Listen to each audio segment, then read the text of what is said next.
Ben की हत्या उसके ही घर में हुई थी। बेन के दोस्त रॉय और जॉय अपराध स्थल पर मौजूद थे। प्रसिद्ध जासूस मेहुल को जांच के लिए बुलाया गया था।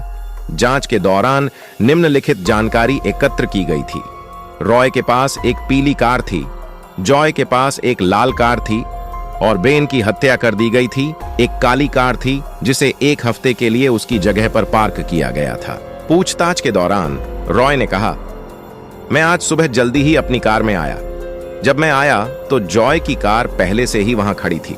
जॉय ने कहा, मैं आज सुबह आया था और रॉय की कार पहले से ही वहां खड़ी थी। मुझे कुछ भी मालूम नहीं है। बेन की हत्या किसने की?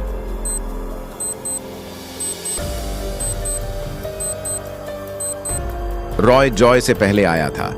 उसकी कार को बीच में नहीं रखा जाएगा क्योंकि दरवाजे नहीं खुलेगा। चलिए अगली पहेली देखते हैं। रयान ने जासूस मेहुल को फोन किया और उसे बताया कि उसकी पत्नी ने आत्महत्या कर ली है। जासूस मेहुल तुरंत अपराध स्थल पर पहुंच गया। रयाना, मैं और मेरी पत्नी ने कल रात एक बड़ी लड़ाई की थी। उसने कल मुझे धमकी दी कि वह जहर लेगी। वह नियमित रूप से मुझे इस तरह के खतरे देता है, लेकिन इस बार उसने वास्तव में जहर ले लिया। मेहुल ने जहर की बोतल उठाई और उंगलियों के निशान की जांच करने के लिए इसे प्रयोगशाला में भेज दिया। लैब में पता चला कि fingerprint of the lady and the fingerprint on the बोतल बिल्कुल मेल खाता है। आप क्या बता सकते हैं कि यह हत्या है या आत्महत्या? सोचिए, लॉजिकल आर्मी, और अपना आंसर कमेंट कीजिए।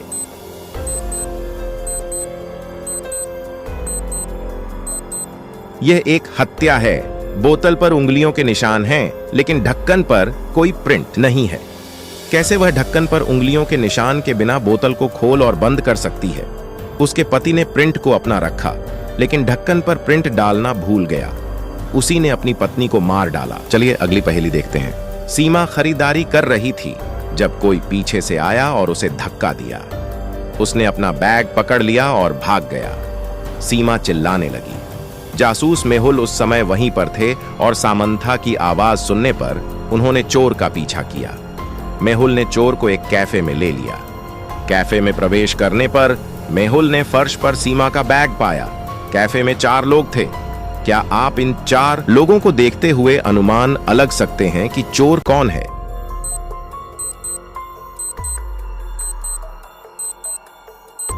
यदि आप तीसरे को देखते हैं तो उसकी कॉफी उसकी गर्म है, जिसका मतलब है कि वह बस अंदर आया और तुरंत बैठ गया, और वह भी अखबार को उल्टा पढ़ रहा है।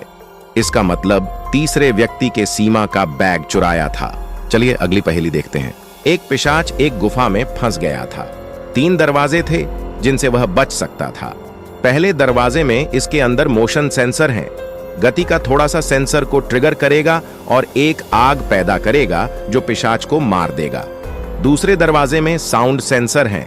ध्वनि की थोड़ी सी सेंसर को ट्रिगर करेगा और एक आग पैदा करेगा जो पिशाच को मार देगा। तीसरे दरवाजे में तापमान सेंसर है। तापमान में वृद्धि से थोड़ा सा सेंसर को ट्रिगर करेगा और एक आग पैदा करेगा जो पिशाच को मार देगा। किस दरवाजे को गुफा से बचने के लिए पिशाच को चयन करना चाहिए?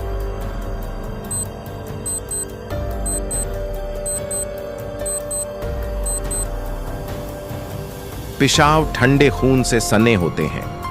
वह तापमान सेंसर को ट्रिगर नहीं करेगा और आसानी से गुफा से बच जाएगा।